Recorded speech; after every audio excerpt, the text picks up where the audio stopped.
피곤치 않게 하시며 전하는 말씀이 건세와 능력이 있게 하시고 말씀 듣는 우리들 주의 은혜가 있게 하여 주시옵소서. 2020년에도 교회를 이끄시는 목사님과 교육자를 축복하여 주시고 당의에도 힘 주시기를 주님의 손길이 함께 하시기를 기도합니다. 우리의 작은 신음에도 늘 응답하여 주시는 주님의 은혜에 감사하며 예수님 이름으로 기도합니다. 아멘.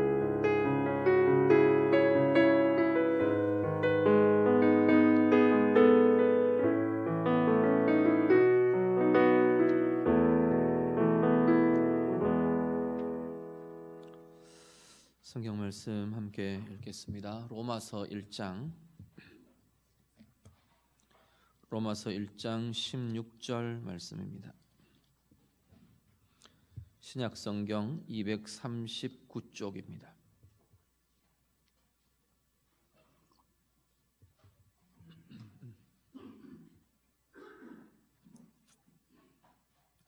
신약 성경 239쪽 로마서 1장 16절 말씀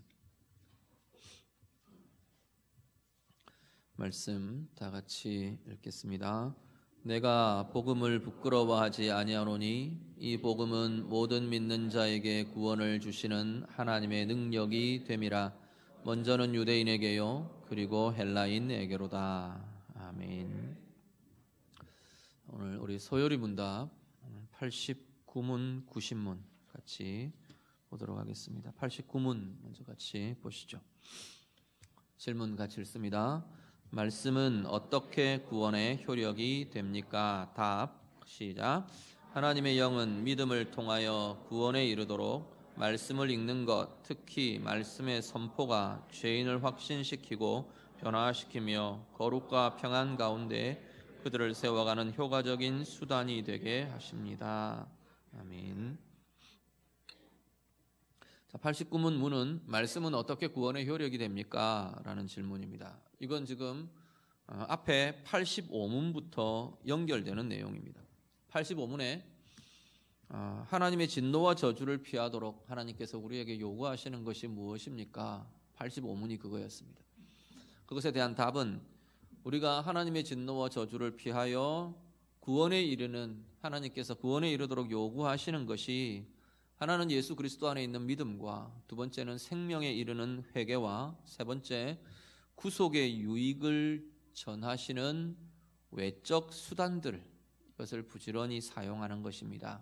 답이 이거였습니다. 그래서 예수 그리스도 안에 있는 믿음과 생명에 이르는 회개 이야기를 했었고요. 그리고 88문부터가 이 지금 세 번째 것, 하나님이 요구하시는 우리 구원과 진노와 저주를 피하고 구원에 이르도록 하나님께서 우리에게 요구하시는 세 번째 것이 구속의 유익을 전하시는 주체는 예수님이세요. 그리스도께서 구속의 유익을 우리에게 전하시는 수단들이 있다 그랬어요. 외적이고 일반적인 수단들, 이걸 세 가지로 이야기했는데 그게 말씀, 성례, 기도, 이렇게 말씀드렸습니다. 88문에서 요걸 종합적으로 이야기를 했고요. 쉽게 말하면 하나님의 은혜가, 예수님의 은혜가 우리에게 전달되는 통로가 뭐냐?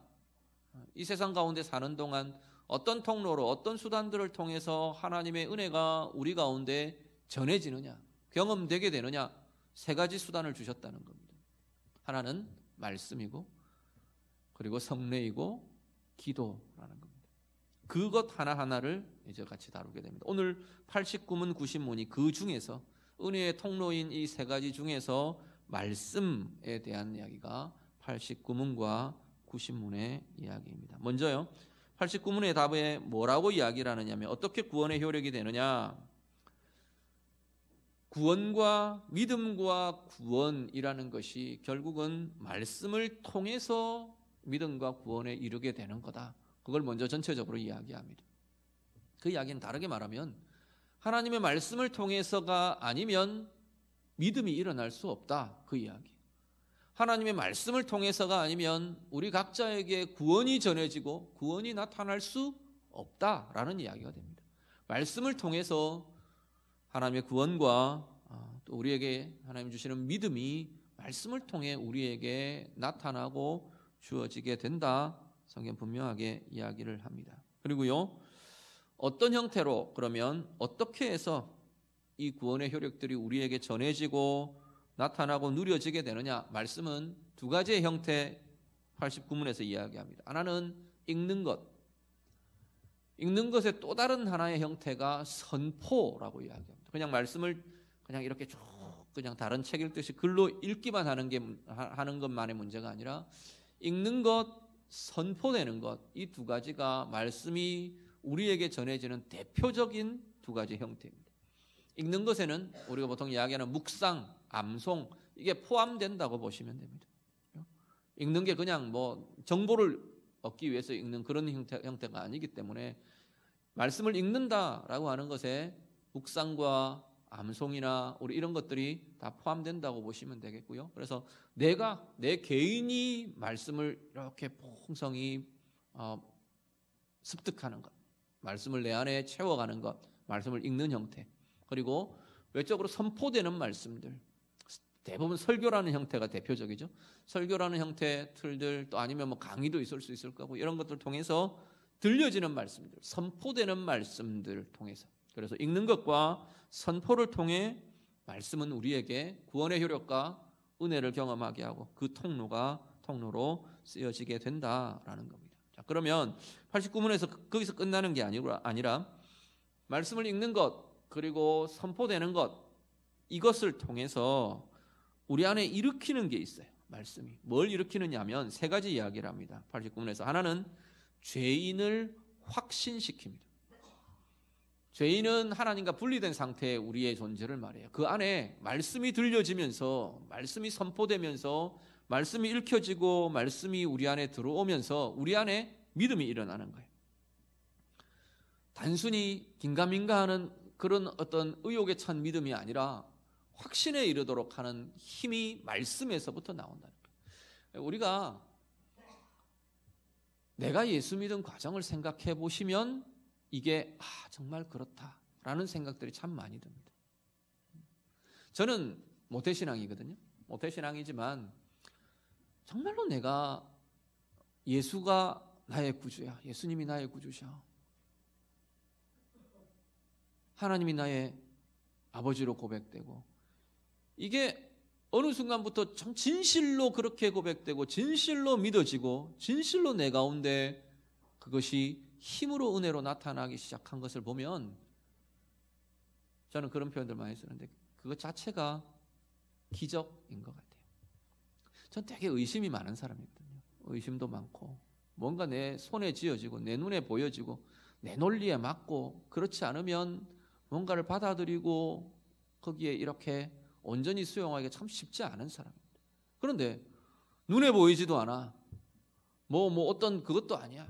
그런데 그 주님이 뒤에 내가 믿고 나서 그 믿음이 들어오고 확신이 들어오고 나서 주님과 인격적인 만남이나 어떤 기품이나 또 은혜의 체험들, 이런 것들은 일어나지만, 그러기도 이미 전에 내 가운데 예수님이 나의 구주로 고백되고 하나님이 나의 아버지로 고백되고 나의 주님으로 고백되고, 그것 자체가 기적이라고 밖에는 말할 수 없는 것 같아요.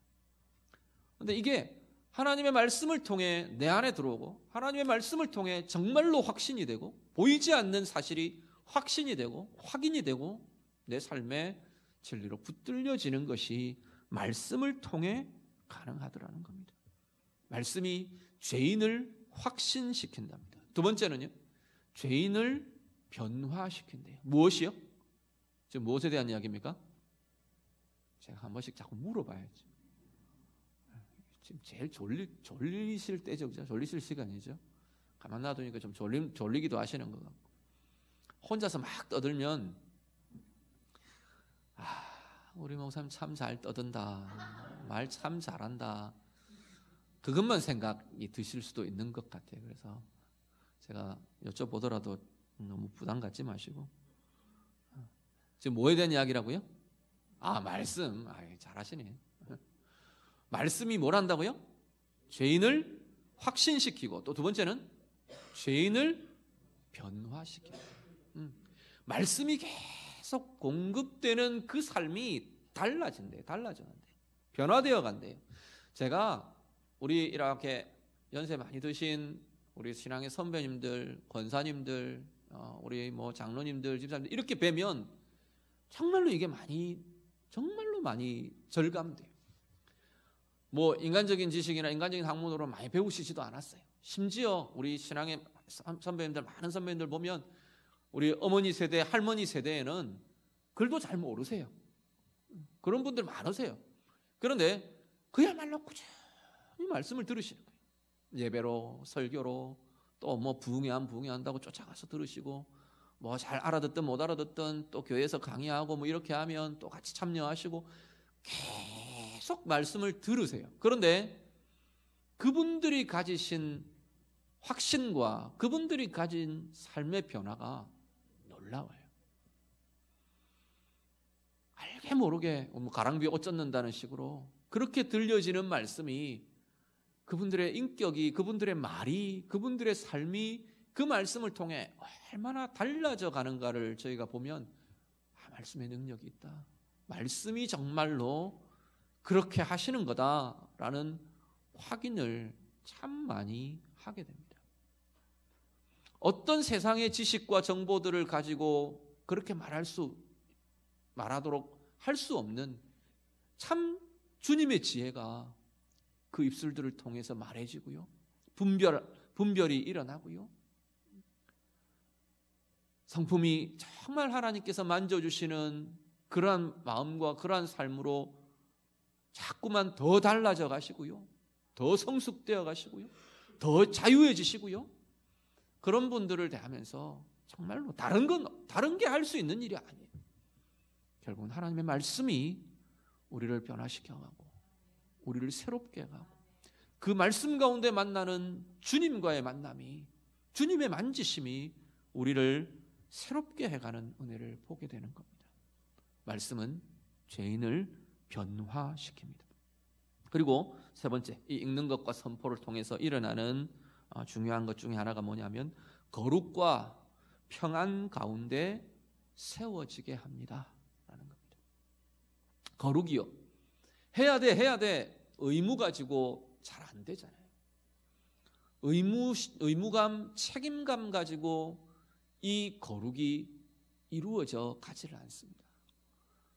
책임감 중요하고 의무도 되게 중요한데 사실 거기에는 에너지가 필요해요. 제가 에너지란 표현들을 종종 쓰는데 그 말씀을, 하나님의 원하시는 뜻을 이루어낼 에너지가 필요해요. 힘이 없으면 내 안에서 그 힘이 공급되고 그 힘이 일어나지 않으면 해야 되는 걸 알아요. 해야 되는 걸 알지만 하지 못해요. 해야 되는 걸 할 수 없으면 어떻게 되죠? 뭘 하죠? 하는 척을 하게 됩니다. 하는 척 하게 돼요. 그래서 자꾸 거짓으로 꾸며요. 가려야 돼요. 그런데 그 힘이, 그 에너지가 하게 하는 힘이 어디서 나오느냐면 말씀에서부터 나온다는 거예요. 말씀이 우리 안에 쌓여지고 말씀이 우리 안에 풍성히 거하고 거기서부터 은혜가 일어나는 거예요. 은혜의 힘이. 그 말씀 가운데에서 하나님의 사랑이 누려지고 그 말씀 가운데에서 하나님의 밝음이 비추어지고 하나님의 에너지가 우리 가운데 일어나는 겁니다. 그래서 거룩이라는 삶을 실천해 갈 수 있는 힘이 말씀으로부터 공급되어지더라라는 겁니다. 평안도 거의 비슷합니다. 평안이요.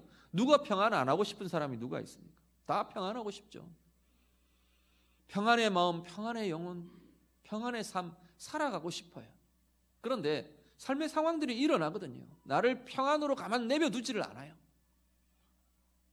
때로는 사람들 때문에 그런 것 같고, 때로는 내 문제 때문에 그런 것, 상황 때문에 그런 것 같고, 관계 때문에 그런 것 같고, 나는 잘하고 있는데 어느 인간 때문에 그런 것 같고, 우리 속엔 그게 불쑥불쑥 일어나요. 서로 그렇게 생각하죠. 두 분이 이렇게 서로 때문에 평안이 깨어지는 두 분을 두고 물어보세요. 왜 평안이 깨지냐 그러면 그 인간 때문에 그렇다 그래요. 또 이분한테 물어보면 그 인간이 잘못해서 그렇다 그래요. 대부분 그렇습니다. 대부분 상대적이에요.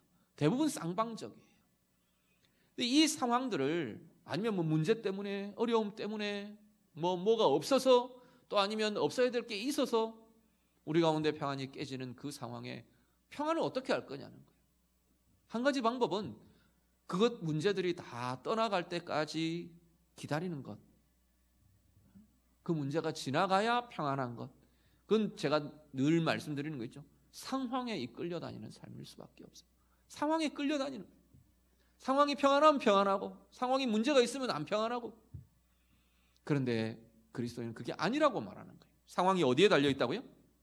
평안이 어디에 달려 있다고요? 말씀으로부터 온다고 지금 이야기를 하는 거예요.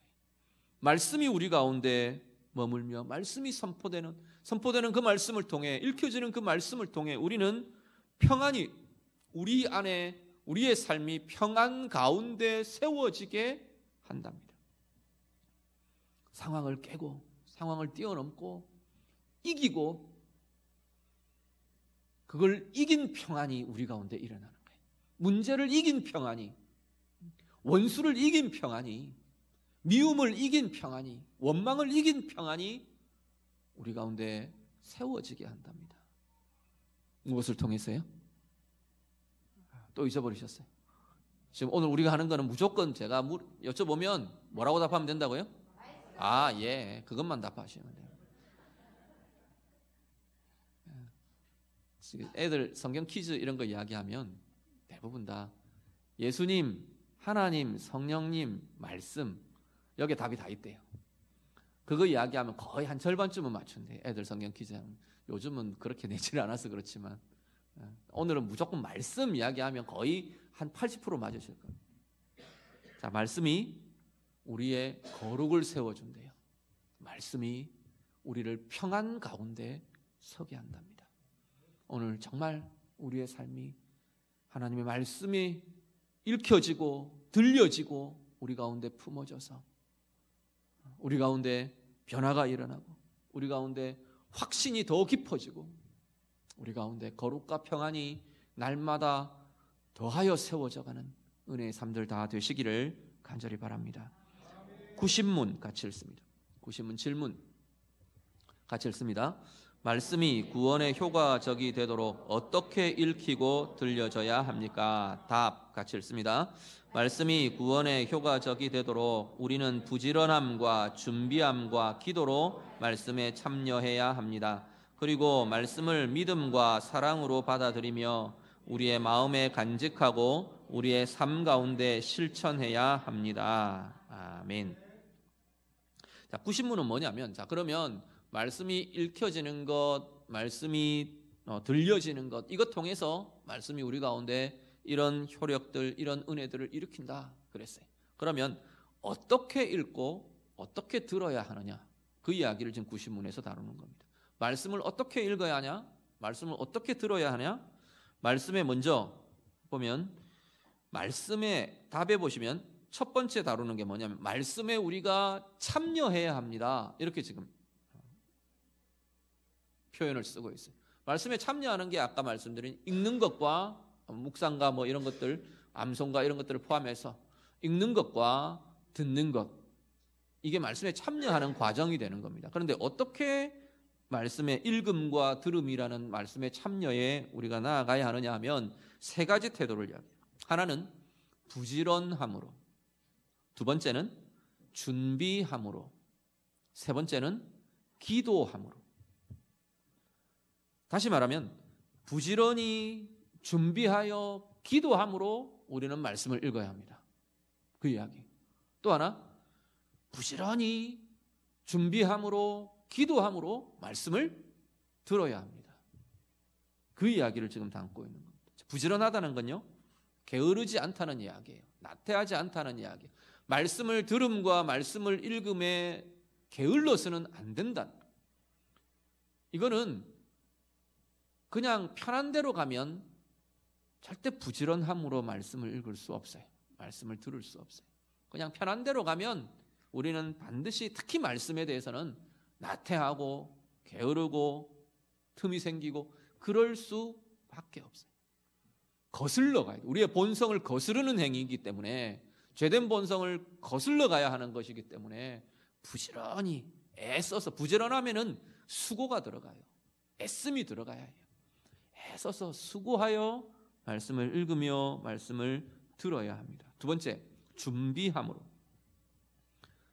말씀을 읽는데 뭔 준비가 필요하고 말씀 듣는데 뭔 준비가 필요하나. 말씀을 설교하는 사람이나 준비가 필요하지, 그렇게 생각하실지 모르는데 말씀을 들음과 읽음 다 준비가 필요하답니다.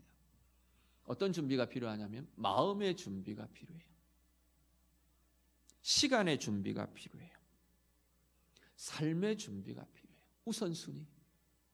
이 우선순위의 준비가 안 되면 되게 말씀을 읽는 것과 듣는 것이 굉장히 어렵습니다. 자꾸 뒤로 밀릴 수밖에 없어요. 급하지 않기 때문에. 제자 훈련하시는 분들 그 이야기 많이 들으셨죠. 급한 일과 중요한 일이 굉장히 우리는 많이 씨름을 하는데, 우리 인생의 내 삶의 우선순위를 쭉 정해가는데 우리는 대부분 다 급한 일 순서대로 해요. 중요한 것 중요하죠. 그래서 중요한 것 우리는 우선순위로 할 것 같은데 일단은 급한 것 우선순위예요. 그러면 뭐가 제일 뒤로 밀리느냐 하면 중요한데 급하지 않은 것, 이건 자꾸 뒤로 밀리게 돼 있어요. 말씀이 대표적으로 중요하지만 급하지 않은 것들이에요. 말씀 안 읽는다고 오늘 당장에 밥을 굶지도 않고, 오늘 말씀 내가 읽지 않는다고 해서 오늘 중요하게 어떤 문제가 생기고 그러지 않거든요. 그러니까 중요한 일인 건 아는데 자꾸 뒤로 밀리는 거예요. 우리의 마음과 삶에 말씀을 읽을 준비가, 말씀을 들을 준비가 자꾸만 되어 가야만 이것이 내 삶의 구조로 자리 잡아진다는 겁니다. 세 번째가 기도로입니다. 말씀을 읽는데 기도로, 말씀을 듣는데 기도로, 말씀과 기도가 함께 움직여요. 기도에 대한 이야기는 또 뒤에 하겠지만, 따로 문답이 있으니까 그때 이야기하게 되겠지만, 말씀과 더불어도 기도는 같이 가야 합니다. 제가 그런 말씀들을 종종 드리는데, 기도 없는 말씀은요, 우리의 지식만 자꾸 키워요. 역으로 말씀 없는 기도는 우리의 감성과 체험만 자꾸 중요시하게 되어가요. 그래서 말씀과 기도는 항상 우리는 자꾸만 균형을 잡아가야 돼요.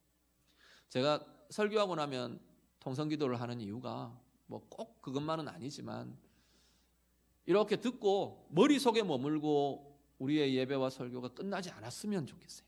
그래서 개인적으로라도 좀 더 충분히 그렇게 하면 좋겠지만, 개인적으로 잠시만이라도 하나님 이 말씀을 붙들고, 들은 말씀을 붙들고, 하나님 내 가슴에, 내 삶에 하나님 이 말씀이 심겨지고 나타나고 체험되고 그렇게 되기를 원합니다 라는 고백, 또 우리의 영을 열어드리는 그러한 자리가 되기를 원해서 저는 개인적으로 설교를 하고 나면 꼭 같이 기도하는 걸 좋아합니다.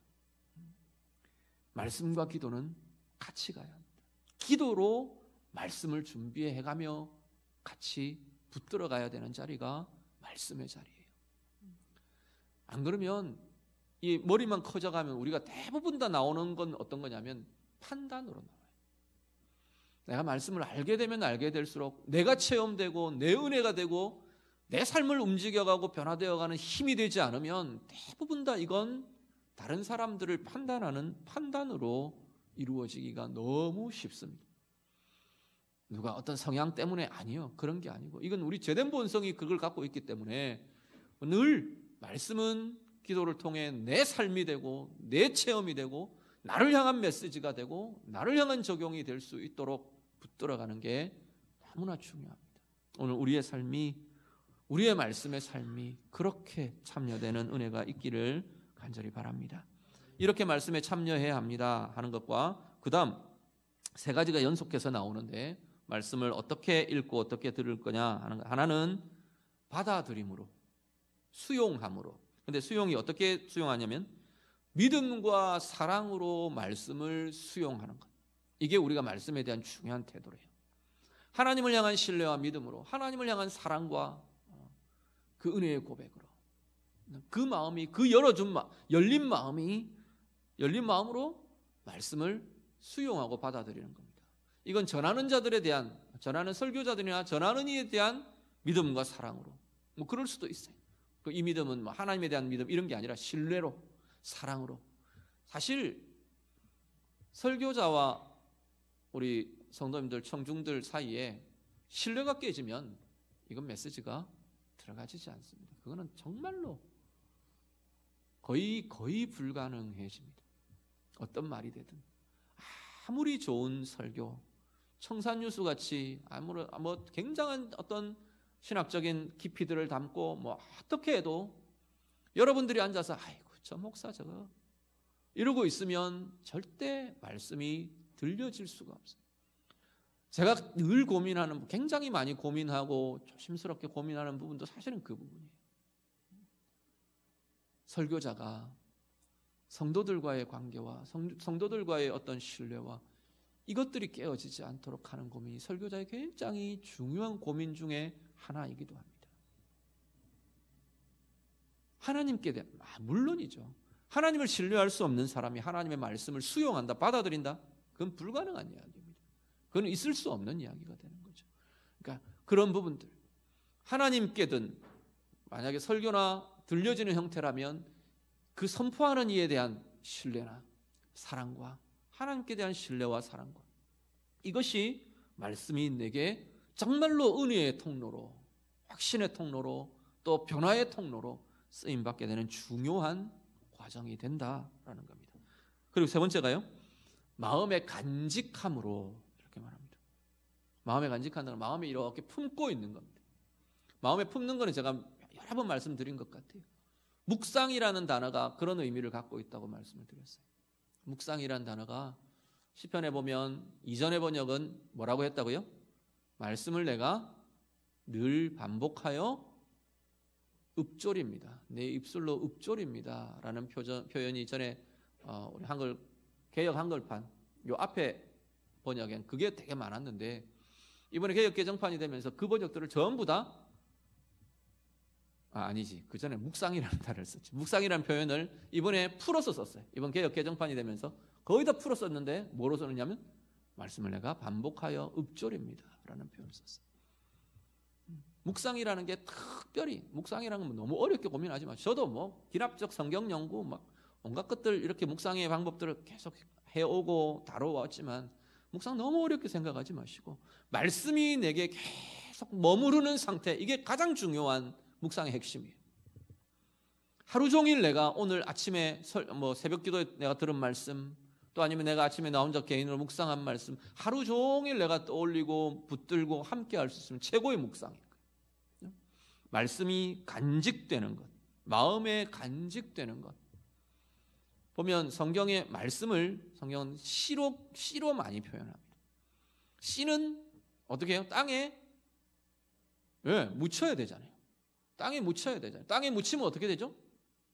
싹이 나고 뭐 뿌리가 내리고 자라고, 그거는 알아서 해요. 우리 마음이라는 땅에, 마음이라는 밭에 말씀이 묻혀야 돼요. 머물러 있어야 돼요. 그게 간직함이에요. 마음의 말씀을 계속 간직하는 것. 그러려니까 자주 듣고 또 떠올리고 내 입술로 자꾸 고백하고, 이게 너무 중요하잖아요. 암송하면 되게 좋습니다. 그래서 암송하면 말씀을 마음에 머물게 하는 굉장히 중요한 힘을 가질 수 있어요. 그렇게 하면 힘은 어디서 나타나냐면 말씀이 이미 힘을 갖고 있어요. 생명의 힘을 갖고 있고 평강의 힘을 갖고 있고 은혜의 힘을 갖고 있고 사랑의 힘을 갖고 있고 용서의 힘을 갖고 있고 말씀 안에 그 힘이 이미 있어요. 그래서 말씀이 내 마음에 간직되고 품어만 지면 거기서 이제 그 싹이 나고 자라면서 그것이 가진, 말씀이 가진 결실이 우리의 삶으로, 인격으로 열매 맺게 된다는 겁니다. 말씀을 간직하는 것, 우리가 말씀을 읽어가는 중요한 방법입니다. 마지막 하나가 삶 가운데 실천하는 것. 말씀을 어떻게 읽을 거냐? 말씀은 어떻게 들려줘야 하느냐? 실천되는 말씀으로. 하나님의 뜻이라 하면 순종하며 실천하는 말씀으로. 내가 용서의 말씀을 그렇게 듣는데 한 번도 내가 용서해 보기를 결단해 보지 않는다면, 하나님 용서하겠습니다 하고 내가 따라가지를 않는다면 이 말씀은 효력이 나타나지 않아요. 그것을 실천하는 그 자리에 진짜 열매가 맺어져요. 하나님이 약속하신 그 말씀에 대한 약속의 복이 나타나는 걸 보게 된다는 겁니다. 오늘 우리의 삶에 이 은혜가 있으시기를 간절히 바랍니다. 말씀 정리합니다. 오늘 우리가요, 말씀을 읽는 것과 말씀의 들려짐을 따라 확신과 변화와 거룩과 평안의 가운데 세워지는 은혜가 더 커지고 힘이 있어지기를 간절히 바랍니다. 말씀을 읽고 듣는 것이요, 준비함으로, 부지런함으로, 기도로 말씀에 참여하는 우리의 삶들이 될 수 있기를 간절히 바랍니다. 사랑으로, 신뢰로 말씀을 수용하고 받아들이고 우리의 마음에 날마다 말씀을 자꾸만 간직하고 품을 수 있게 되고, 그리고 그 말씀이 내 삶으로 실천되며 순종되며, 그래서 그 말씀이 가진 힘, 권세, 능력, 그 약속의 복들이 우리의 삶 가운데 누려지고 열매 맺어지는 은혜의 삶 살아가시기를 우리 주님 이름으로 축복합니다. 기도하겠습니다. 자신의 말씀 생활을 두고 이 시간 같이 한번 기도하기를 원합니다. 하나님, 내가 말씀을 통해 내 믿음이 더욱더욱 확신으로 강하여지도록, 하나님의 나라에 대해, 하나님의 진리에 대해, 하나님의 뜻에 대해, 하나님의 존재에 대해, 하나님의 사랑에 대해 내가 점점 더 나의 믿음이 더 깊어지고 확신되는 은혜가 나타나게 해주십시오. 기도하시고요, 말씀을 통해 내가 변화되고 달라져가고 새로워져가고 거룩과 평안 가운데 내 삶이 세워지는 은혜가 말씀을 읽으며 듣는 것 통해 나타나기를 원합니다. 우리 같이 기도하시고요, 자신의 말씀 생활을 좀 결단하며 고백하시길 바랍니다. 내가 부지런함으로, 준비됨으로, 기도로 하나님 말씀을 읽는 것과 듣는 일에 참여하기를 원합니다. 같이 기도하시고요, 믿음과 사랑으로 내가 말씀을 수용하고 받아들이고 내 마음의 말씀이 자꾸만 더 많이 풍성히 간직되고 머무르게 되고 내 삶으로 하나님의 말씀이 자꾸만 실천되고 순종되고 따라내어져서 하나님의 은혜와 하나님의 약속의 복이 풍성히 결실하는 삶이 되기를 원합니다. 누리는 삶이 되기를 원합니다. 같이 기도하겠습니다. 기도드립니다. 하나님 아버지, 우리의 마음을 붙들어 주시고 말씀과 더불어 살아가는 은혜의 삶들이 되도록 하나님 인도하여 주시옵소서. 하나님, 말씀을 읽는 것과 말씀을 선포하는 것 통해 하나님 우리 안에 확신이 일어나고 하나님 우리 가운데 날마다 우리의 삶과 우리의 인격과 마음이 변화되어가는 은혜를 누리도록 하나님 인도하여 주시옵소서. 말씀을 읽음으로, 말씀을 들음으로 하나님 우리 안에 거룩이 날마다 새로워져 가게 하시고 평안 가운데 든든히 서는 은혜의 힘이 날마다 더하여지도록 하나님 인도하여 주시옵소서. 하나님 아버지, 우리가 부지런함으로, 하나님 준비됨으로, 기도함으로 하나님 날마다 말씀에 참여하는 자들, 읽음과 들음에 참여하는 귀한 은혜가 있도록 인도하여 주시옵소서. 하나님, 믿음과 사랑으로, 신뢰와 사랑으로 하나님의 말씀이 우리 가운데 수용되고 품어지고 받아들여지고 인정되게 하시고 하나님 우리의 마음에 하나님의 말씀이 간직됨으로 그 마음 말씀이 가진 은혜와 힘이 날마다 우리 가운데 더 깊고 더 부유하게 누려지고 나타나도록 하나님 인도하여 주시옵소서. 말씀을 통해 하나님의 원하시는 바, 하나님의 뜻들이 우리 가운데 실천되게 하시고 하나님께서 원하시는 그것들을 수고하며 헌신하며 이루어내며 실천해감으로 하나님 우리의 삶 가운데 하나님의 거룩이 세워지고 은혜가 세워지고 하나님 우리를 향하여 약속하신 약속의 복이 누려지며 나타나는 귀한 은혜의 삶들이 되도록 하나님 인도해 주시옵소서. 주님, 우리를 붙들어 주옵소서. 하나님 아버지, 하나님의 말씀을 통해 죄인이 확신을 가지고 변화되어가며 거룩과 평안 가운데 세워지게 될 것이라 말씀하셨습니다. 오늘 우리 온 성도들의 삶 가운데 말씀을 통한 이 은혜가 날마다 더하여져 가도록 하나님 인도해 주시옵소서.